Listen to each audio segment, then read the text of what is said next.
Pra Allahu të ndershëm, nëse Allahu Azza wa Jall të privon nga diçka nga donjaja, mos u brengos dhe mos mendo se Allahu Azza wa Jall të ka braktis. Mirë po ajo pjesë e donjas ka qenë për të qenë e dëmshme për ti, para të Allahu Azza wa Jall të ka privu nga jo.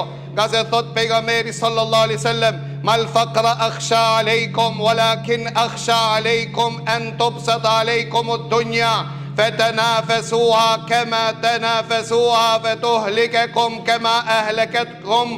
Thot pejgamberi Allahu, nuk frikna se ju po vdisni prej fukarallëkit dhe varfërisë, po kam frikë se po garonin dunjasit që garuan popojt e më parshëm, garuan në ta që të grumbullojnë, e pastaj u shkatëruan ata si që u shkatëruan dhe të partë të tyre.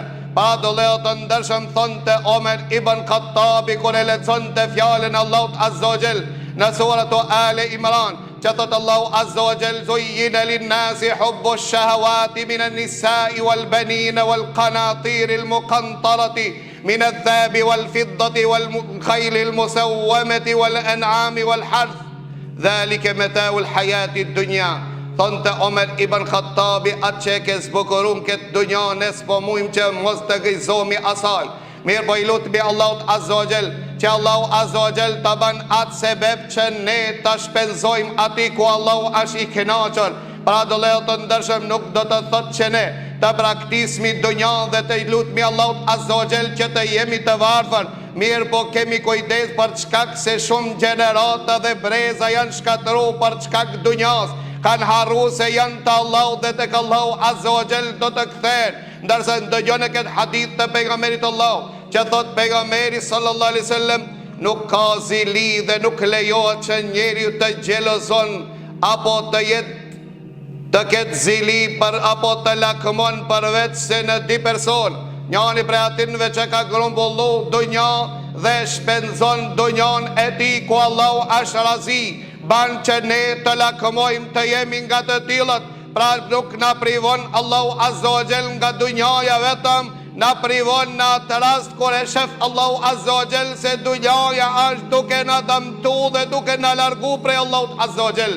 Pra të thot pejgamberi sallallahu alaihi wasallam se Allahu Azza wa Jall atë që e don e mbron nga një pjesë e dunjas, Allahu e privon nga gjitha të mirat të dunjas, për çkak se janë të dëmshme për ta. Nuk do të thot që Allahu Azza wa Jall e ka praktis, për kundrazi Allahu Azza wa Jall është ai i cili kujdeset për ta që të jetë banori i xhennetit dhe nuk mos ta humbe dashurinë e Allahut Azza wa Jall. Ka shenjat e dashurisë së Allahut Azza wa Jall ndaj robit të vet. Nëse Allahu Azza wa Jall dhuron butësi tek një person, Allahu Azza wa Jall e ka dashur atë person. Dëgjoni këtë hadith të pejgamberit Allahut dhe korrigjoni vetën dhe krahasoni se si sillni ju në familjet e juaja, si u sillni ju me të tjerët, nga sa pejgamberi Allahu thot: kujt ja doj Allahu Azza wa Jall të mirën, Allahu Azza wa Jall ja dhuron butësi në shtëpinë e tij. Pra nëse sjellësh mirë në shtëpi, është shenjë dhe alamet që Allahu Azza wa Jall të don, nga se Allahu Azza wa Jall nuk i don ata të ngritin ata që ngritin zonin, dhe nuk i don Allahu Azza wa Jall ata të cilët janë të vrashkët në komunikimin me të tjerë, nga se thot pejgamberi Allahu me një hadith që e transmeton Usame ibn Sharik, i cili thot: ishmi të pejgamberi sallallahu alaihi wasallam të qetë heshtmi dhe asnjëri nga ne nuk fliste. Erdhi një njeri dhe e pyeti pejgamberin Allahu dhe i tha: ja Rasulullah, cilin njeri Allahu e don? Tha pejgamberi Allahut: Allahu më së shumti e don një njeri që sillet mirë. Pastaj tha pejgamberi Allahut me tjetër hadith: nuk ka në peshorën e ditës së gjykimit që peshohet diçka maran se sjellja e mirë. Njeriu që sjellet mirë, tha, ka mundësi me arrit shpërblimin e atij që ban namaznate dhe agjeron ditën. Për këtë arsye ka thonë pejgamberi Allahut se shtëpitë më të larta në xhennet i kanë ato që sillen mirë.